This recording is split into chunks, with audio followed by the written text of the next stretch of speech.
নিজের সঙ্গে নিজে যখন একটা চ্যালেঞ্জ নিই এবং সেটাকে পূর্ণ করার চেষ্টা করি, তারপর যখন সেই চ্যালেঞ্জে নিজেই সফলতা অর্জন করি, তখন তার আনন্দটা যেন দ্বিগুণ বেড়ে যায়। ঠিক একই রকম এই কাজটা আমার সঙ্গেই হয়েছিল। দুদিনের মধ্যেই 7খানা কুলো আমি কমপ্লিট করি এবং তার সঙ্গে বার্নিশও কমপ্লিট করি। তো যেহেতু বার্নিশ করতে বেশ খানিকটা সময় লাগে, তো সেহেতু সব কিছু মিলিয়ে মিশিয়ে আমি কাজটাকে কমপ্লিট করতে পেরেছিলাম। আর এই দেখুন সাজানোর পর ফুল লুকটা। আপনাদের কেমন লাগছে অবশ্যই কমেন্ট করে জানাবেন। আর এই ধরনের কাজের জন্য স্ক্রিনে দেওয়া নাম্বারে যোগাযোগ করতে পারেন।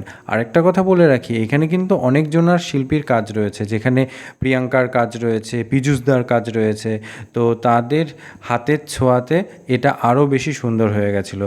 খুব সুন্দর লাগছিল, আমার তো পার্সোনালি খুব সুন্দর লাগছিল। আপনাদের কেমন লাগছে কমেন্ট করে জানাবেন। আর এইটা হচ্ছে তার ফুল লুক, এটা হচ্ছে সৌরভের আশীর্বাদের কাজ।